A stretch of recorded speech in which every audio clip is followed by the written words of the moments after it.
Incorpora Cast, o canal de informação e diálogo com o mercado imobiliário. Olá, seja muito bem-vindo ao Incorpora Cast, o seu canal de informação e diálogo com o mercado imobiliário. Eu sou Andréia Ramos Bueno e hoje, aqui no Incorpora Cast, eu recebo o Guilherme Werner, que é sócio consultor da Brain Inteligência Estratégica. Guilherme, seja muito bem-vindo, obrigada por aceitar nosso convite. Obrigado, Andréia, é um prazer estar com vocês aqui.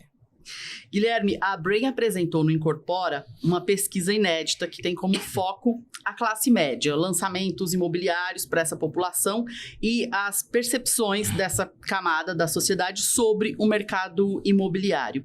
O que essa pesquisa trouxe de mais relevante? Quais os principais desafios para o setor? Queria que você falasse um pouco para a gente de maneira geral, depois a gente se aprofunda nos aspectos desse levantamento da Brain. Legal, André. Então, assim, a classe média sofreu um inequívoco achatamento de possibilidades de compra nos últimos anos, a despeito do custo dos insumos, o custo de terreno, o custo de produção que o empreendedor imobiliário possui para desenvolver seus projetos. Então, a gente tem hoje um ciclo de expansão muito claro do Minha Casa Minha Vida, o que é ótimo, que precisa ser pauta prioritária. E a gente tem um mercado de luxo perene, estável, com sua representatividade nos grandes centros urbanos, próximo a 3% a 5%. E a classe média, em alguns dos grandes mercados brasileiros, sofreu um achatamento, ainda que hoje ela represente ainda 40% a 45% mais ou menos do mercado. Ou seja, entre o teto ali do Minha Casa Minha Vida, dos 350 mil até ser 1 milhão, 1,5 milhão, a gente tem uma parcela normalmente de 45% do mercado. Então, não é uma parcela que possa e deva ser esquecida. Mas é um mercado que, como eu disse, tem sofrido um certo grau de desbalanceamento entre o que o consumidor espera comprar e o que o mercado consegue oferecer. O famoso quem quer não pode, quem pode não quer.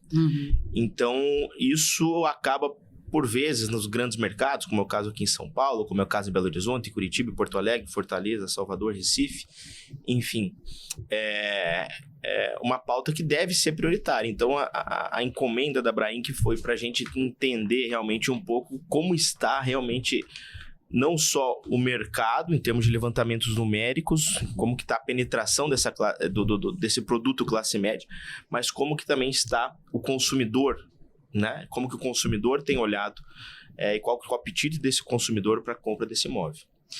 O Guilherme, e quais as estratégias que as empresas do setor devem considerar nesse momento, diante desse quadro que você apresentou, que foi constatado na pesquisa?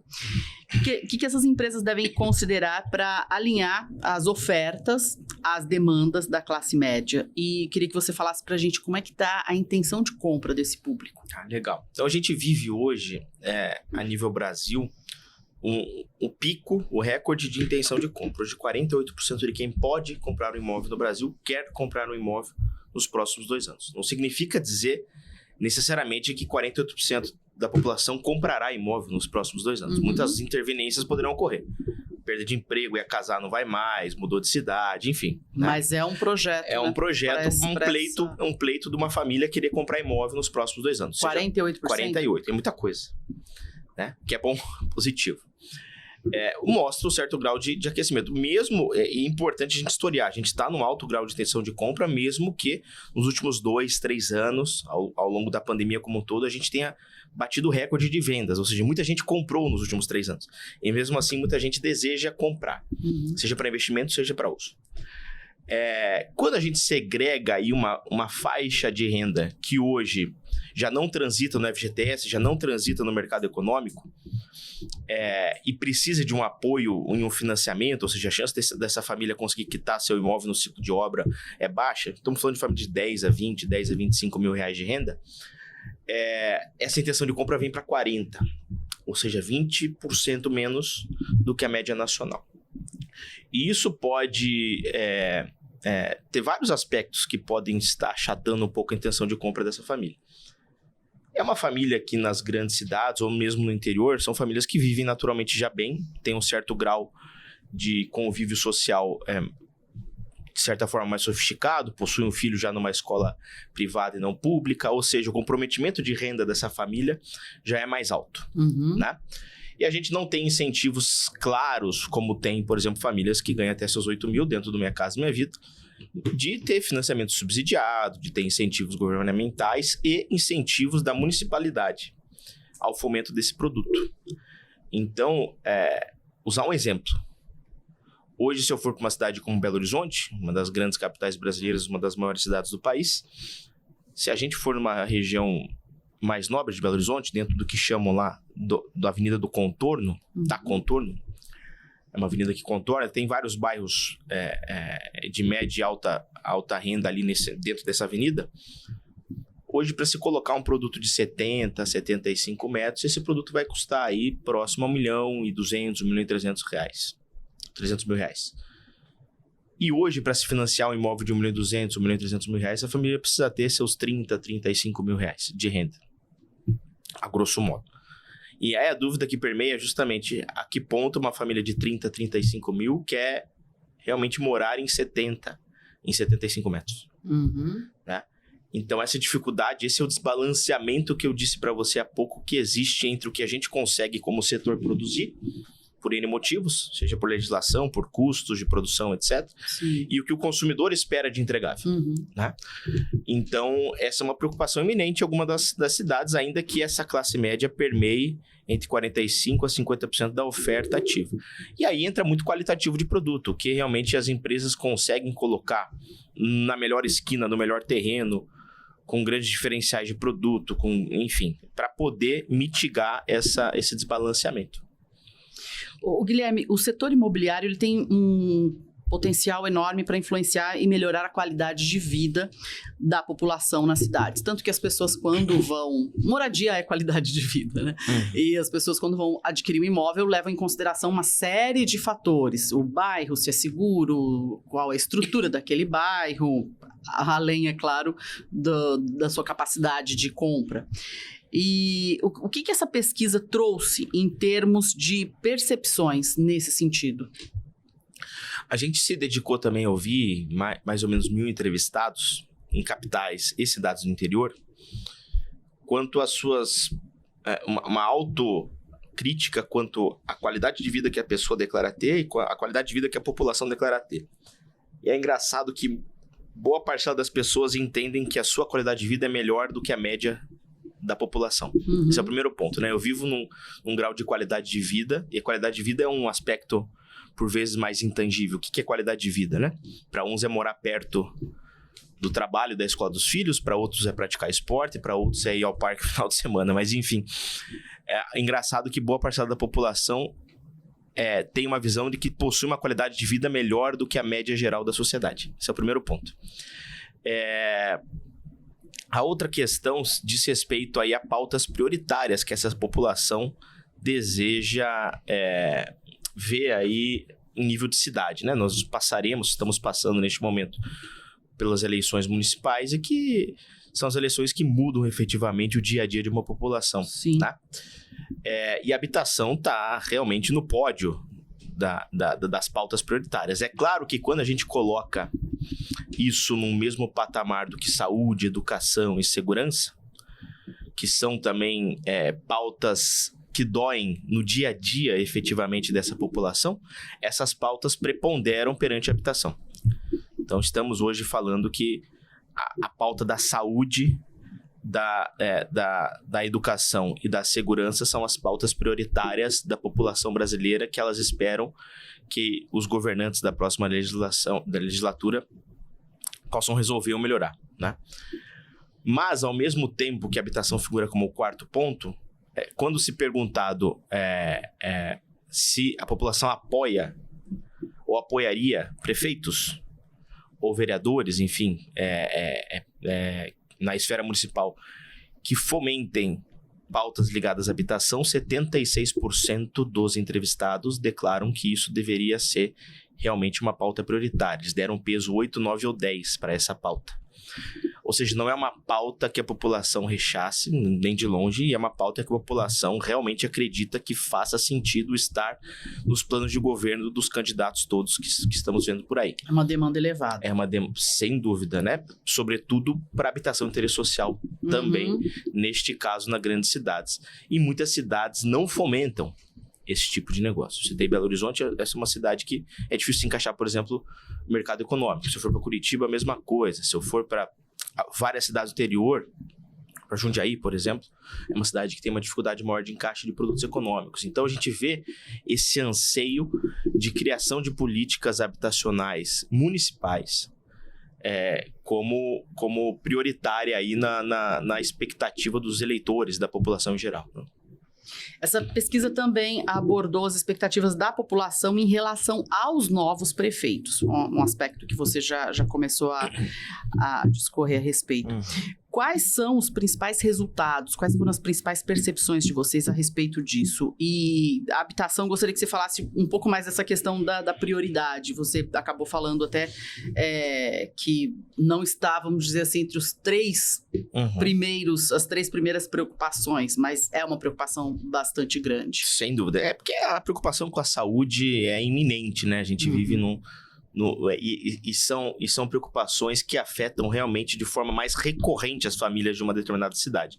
O acesso à saúde de qualidade, à educação e à segurança. A gente vive num país, infelizmente, muito inseguro, né? A habitação em si, a gente vê que o déficit habitacional brasileiro aumenta ano a ano, mesmo com grandes incentivos, e hoje a gente vive no cenário nacional, no cenário estadual, em algumas cidades, na municipalidade, incentivos claros à produção imobiliária de habitação de interesse social, como é o caso do estado de São Paulo, da cidade de São Paulo.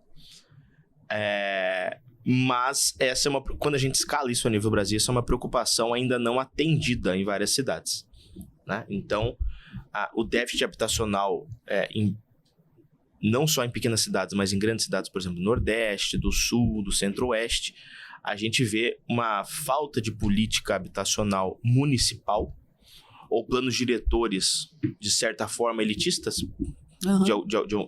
em certo grau, que não fomentam a produção desse tipo de imóvel. Então, a habitação, na nossa leitura, entra como pauta e como preocupação da sociedade como um todo, nesse sentido, né? Primeiro, de uma leitura da população de que os preços estão altos, e isso está ligado a esse desbalanceamento que eu disse para vocês, entre o que uma família espera e o que a gente consegue entregar, né? Seja também, por outro lado, pelo acesso ao primeiro imóvel. Então, aqui acho que a gente tem duas frentes, né? Essa frente para a classe média, de dificuldade de desbalanceamento de se fazer um upgrade de imóvel, mas, sobretudo, da dificuldade da aquisição do primeiro imóvel. A gente tem o Minha Casa Minha Vida hoje responsável por mais de 50% do que é lançado no país, em unidade, com recordes aí de créditos destinados à produção de habitação de interesse social, já mais de 120 bilhões projetados para este ano, mas lá na ponta, em algumas cidades, isso não ocorre na proporção que a gente vê em nível Brasil, né? Alguns casos, por exemplo, legislações que não permitem redução de vagas de garagem, né? Ou seja, não permite não colocar vagas de garagem em uma unidade habitacional, né? Isso são pautas que, na nossa leitura, o mercado deve reger isso, né? A gente teve clientes, por exemplo, que fizeram mapeamentos em drone em cima dos produtos deles. São vagas descobertas, numa cidade que se exigia ter vaga para produção de imóvel econômico. E não passou 35%, 40% de ocupação as vagas de um determinado complexo habitacional. Então, essas travas, só um exemplo dessas travas legais, acabam por ser obstáculos à produção de imóveis econômicos, e isso acaba afetando o déficit habitacional de uma cidade, colocando a habitação como pauta prioritária da sociedade para esses próximos prefeitos que virão assumir os cargos a partir do ano que vem. Nós estamos conversando com o Guilherme Werner, que é sócio consultor da Brain Inteligência Estratégica, que trouxe uma pesquisa recente, e o Guilherme está detalhando essa pesquisa aqui para a gente sobre o mercado imobiliário. O Guilherme, agora em relação especificamente a São Paulo, como o mercado paulistano pode ajustar as estratégias de lançamento e vendas para ampliar os seus resultados, melhorar os seus resultados? E quais as inovações ou mudanças regulatórias poderiam impulsionar o setor? Você acabou de falar sobre uma das travas, né, para ampliação do mercado principalmente habitação de interesse social? O mercado paulistano hoje é algo fantástico, né? A gente tem patamares de venda, patamares de lançamentos históricos, estamos no ápice disso, né? Mais de 100 mil unidades vendidas nos últimos 12 meses, passamos aí no segundo trimestre pela primeira vez na história de apartamentos. Mas a gente entende que a mudança da lei do uso e ocupação do solo, a mudança da lei de zoneamento que a gente perpassou no último ano aqui em São Paulo, já vai ajudar a destravar um pouco a classe média, né? A classe média, esse produto médio chegou já a ser 60%, 70% do mercado. Hoje, em termos de lançamento, ele está em 45%. 52% é Minha Casa Minha Vida, econômico, né? E 45% é esse produto de classe média. Onde, se a gente fizer uma configuração e um comparativo ao volume de famílias que possuem características de classe médias, esse volume seria maior, naturalmente, né? Mas a questão em São Paulo já é o oposto, né? Então a gente teve lei que incentivou realmente a criação dos eixos, nas EUs, que fomentavam basicamente os produtos econômicos e os produtos compactos em eixos próximos à metrô, por exemplo, né? E tivemos uma ampliação desses eixos agora, desses raios.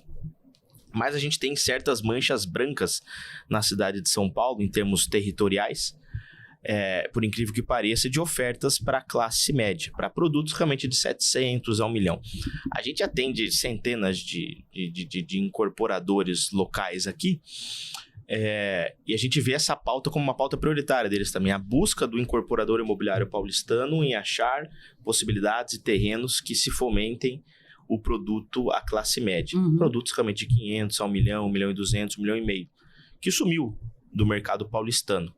Ou a gente está falando de compactos, ou a gente está falando de Minha Casa Minha Vida, em grande volume, ou a gente está falando de produtos de luxo, super luxo, em bairros muito nobres e regiões muito nobres, tickets de 3, 4, 5 milhões de reais.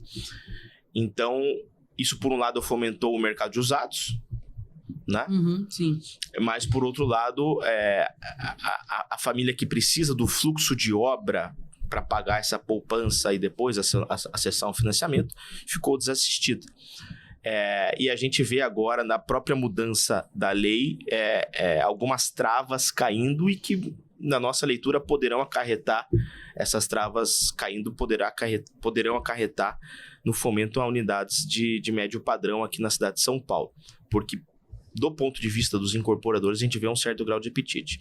Uma outra barreira é justamente essa expectativa de juros futuro em patamares elevados, ou seja, o incorporador tem que mitigar seus riscos e entender como que vai estar o cenário de juros do financiamento imobiliário na hora do repasse dessa unidade, quando essa unidade ficar pronta. Então, não só a queda dessas travas legais são indutores de crescimento desse setor, mas também a gente tem que entender como que estará a perspectiva de juros no repasse dessas unidades, que é fundamental para o sucesso e para a perenidade desse mercado. Então, algumas coisas...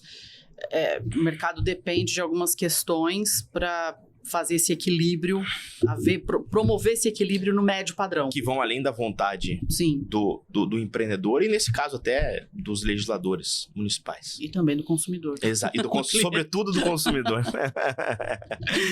Ô, Guilherme, diante da menor prioridade dada à habitação, como você disse anteriormente, saúde, segurança e educação estão antes, né? Vem antes da educação, da habitação, aliás.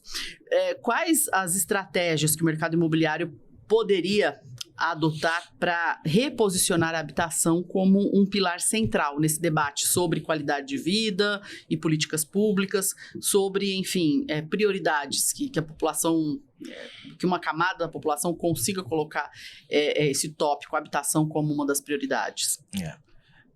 Eu acho que é uma pauta...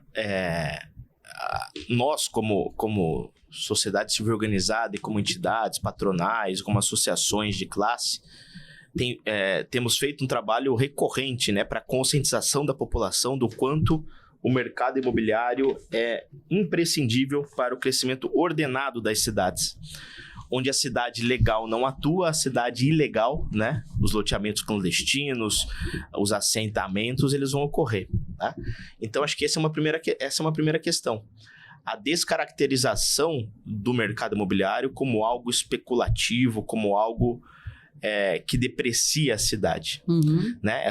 E é justamente o oposto. O mercado imobiliário é o grande responsável pelo fomento ordenado de um centro urbano, né? É o mercado imobiliário, seus incorporadores, ou os loteadores que levam realmente infraestrutura para uma região, que possuem contrapartidas milionárias para poder produzir, por vezes, equipamentos urbanos em parcelamentos de solo. Então, acho que um primeiro passo realmente é a conscientização da população de que o mercado imobiliário é um protagonista no crescimento ordenado das cidades, né? Isso tende a tornar a população mais lúcida quanto à importância dos agentes imobiliários como indutores de crescimento ordenado da cidade, não como depredadores da cidade. Guilherme, tem algum aspecto da pesquisa que a gente não tenha abordado, que você considera importante a gente dar um destaque? Eu acho que a gente passou pelos principais pontos, né?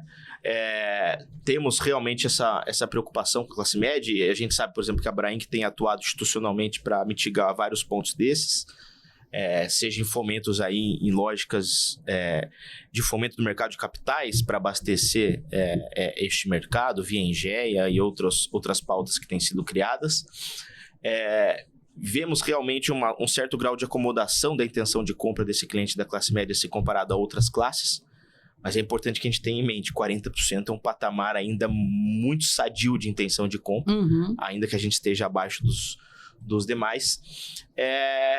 E vemos realmente com bons olhos que as legislaturas que virão a suceder as atuais olhem para a pauta da habitação como prioridade, né?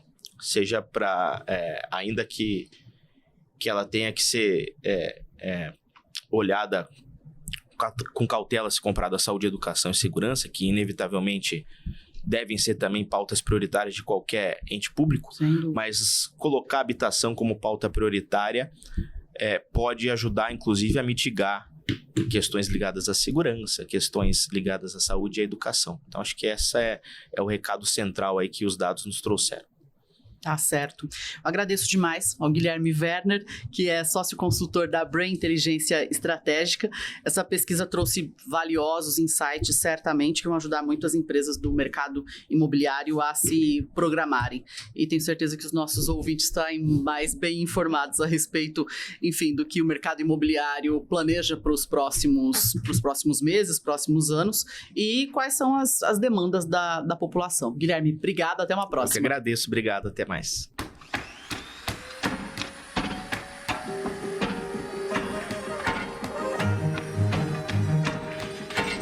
Incorpora Cast, o canal de informação e diálogo com o mercado imobiliário.